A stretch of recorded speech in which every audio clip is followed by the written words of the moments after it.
And what kind of plants do you have in the garden?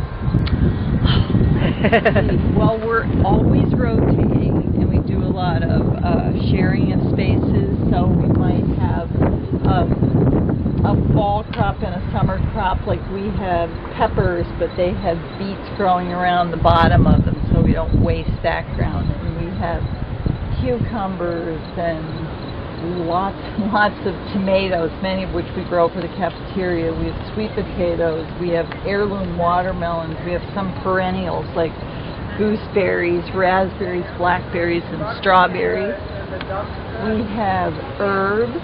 We grow a lot of greens. We grew a lot of kohlrabi early in the season, so it's very diversified. So if one crop is bug infested, like last year when our zucchini became overcome with squash, at some point we decided the best thing to do was to just pull the zucchini.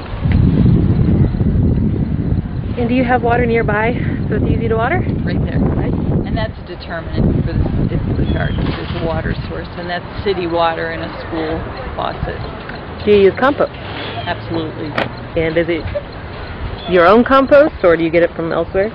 Well, right now we're in the process of making compost, but we have gotten 15 loads, I think, so far of city compost, and the city donates compost to us as a school garden, and then volunteers go to the city site for composting and load it and bring it and come over here and unshovel it by hand. So it's city compost.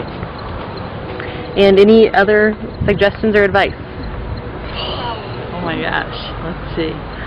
Suggestions or advice. There's probably lots of things. You know, there's lots of models for school gardens. And I know sometimes people look at this, and this is a big model. It doesn't have to be this big. A school garden can be small. But it's really important that somebody owns it. Because when we started the school garden, one of the first comments we heard was, we don't want a weed patch on school grounds. And so we made a big commitment to it being aesthetic and beautiful so that people enjoyed coming here. But at the end of the day, somebody's got to own a school garden or it will become a weed patch. And I know parents are great people to be involved, but children graduate from school.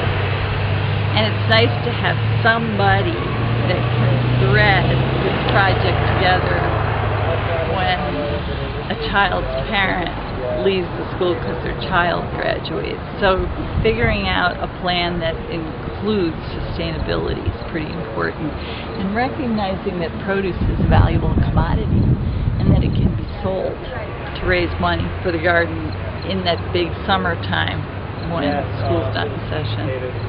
And, you know, this is our chance to revolutionize the way kids look at food, because they're so disconnected from food. I mean, food does not come out of a drive-up window. I mean, for lots of kids it does. Here, food comes out of the ground. So this is nutrition education right here.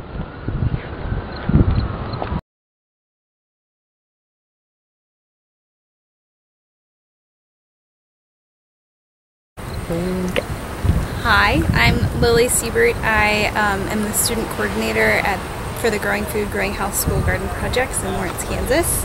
So at the West Middle School Garden, the Sunset Hill Garden, and the Hillcrest Garden, and I also am the garden coordinator for that. And what can you tell us about working with students and good things, bad things, challenges? I think that probably the most rewarding part of this project is working with the students and having the connection to them at this time in their life. I always think about how cool it's going to be, you know, the rest of their life. They're going to look back and remember this time when they were gardening, and you know, some of them might continue on gardening, but some of them this might be the only time where they're gardeners. Probably one of the challenges that we encounter is just balancing like the educational side of it and the production side of it, and making sure that you're still having rewarding, fulfilling experiences with them, but also being as productive and as efficient as possible at the same time. But it's really amazing to see them gain all this knowledge and then put it to use and be able to speak so eloquently about the garden project and everything that they've learned. We compare it, I mean, I don't know because I'm not a parent, but a lot of people have compared it to being a parent and like seeing the, your kids be great, and that's what I really feel like sometimes. And what direct benefits can you see, both the students that are working in the garden and even the students that aren't? Yeah, I think the students that are working in the garden, I mean, they're learning. I am so jealous of them for having this experience at this time in their life, and they can go on forever and know so much about gardening that most people when they're my age start learning a little bit about it, and it takes them a really long time to build up the experiences. And they have, I know that a couple of them talk about, cooking more and experimenting with new vegetables and getting to try things like kohlrabi where their parents might never buy it from the grocery store and try it, but since they grew it and they're so invested in it that they really feel connected to it and want to eat it, which is really kind of amazing. And then I think that with other students outside of the schools, or outside of the project in the schools, they have really taken to it. And I guess I don't get to talk to them as much as I would like, but whenever we do get to see them, or sometimes they come to the Merck for tours and we get to talk to them there and we ask them who's been in the garden and who knows what the garden is, and just taking them around and explaining what it is really interesting, because a lot of them have never seen plants growing. They don't know where their food comes from, so just having this exposure to it I think is important in their lives. And can you think of any other challenges off the top of your head, not necessarily related to the students, but just the garden in general? Any challenges you face? Let's see. And how you overcome those? I think that challenges that we've faced, I mean, there are kind of like an endless amount of challenges. I mean, it's hard because you want it to be like your home garden or a farm or something, that your house is right there, so you might be able to run in and go to the bathroom. But when you're out here and the school's closed, you have to figure those situations out in a different way. It's kind of, you have to get really creative, and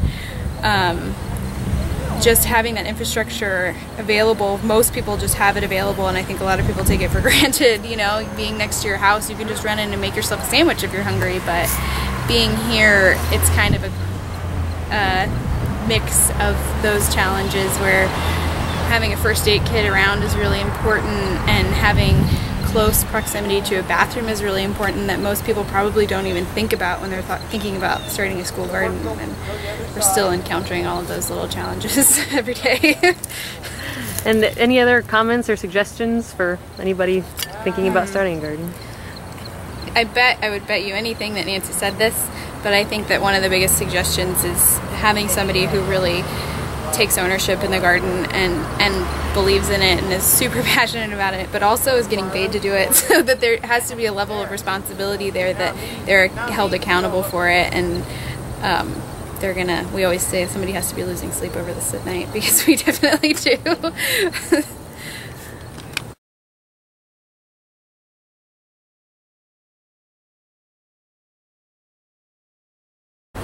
Your name and what you do and where at?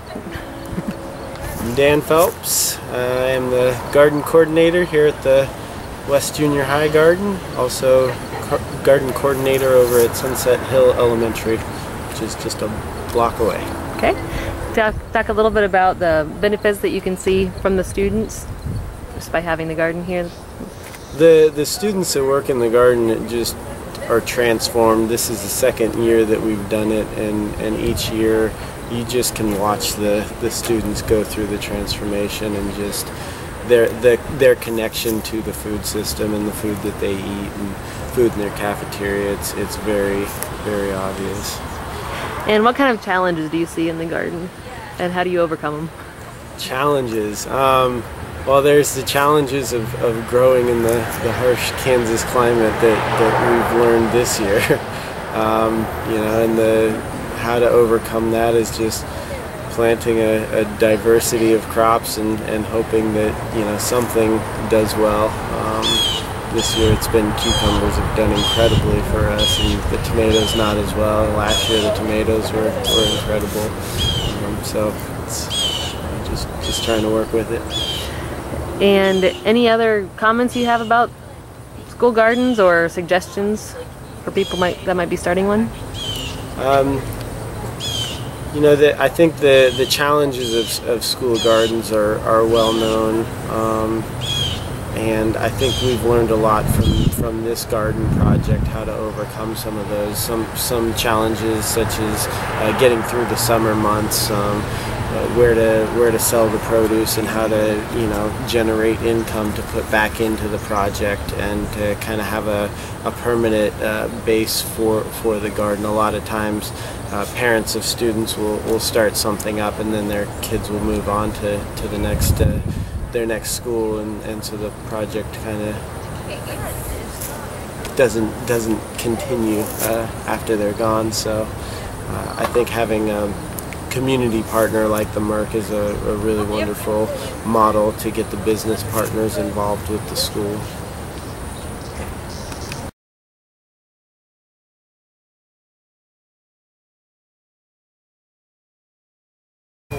Start out with your names and what you're doing here. I'm Karen Schneck, and this year is my second year, and I'm working here as a mentor gardener. Alright, I'm Abby Schletzbaum. This is my first year as an employee as a student gardener. Okay. And what's your favorite part about working in the garden? My favorite part, I have a story to tell. Is that good? Okay. So we planted some muskmelon, and this is my good story. Okay.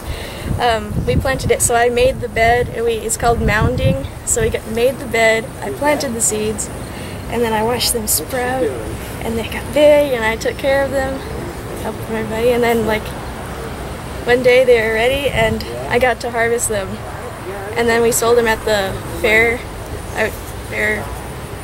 farmers market thing. Yeah, well anyway, so that's real important to me because I got to start it from seed to harvesting it, and then we got to eat some of it. That's very cool. What's your favorite part? It's a very tough question. It's such a great job, but I really enjoy harvesting. It's very relaxing and also fun, and I really like it when we get to harvest and give the food that we harvest to the cafeteria, because I know that it's impacting our community. So. Yeah. And any other comments or suggestions for somebody that might be starting a garden? Have fun and learn. Yeah.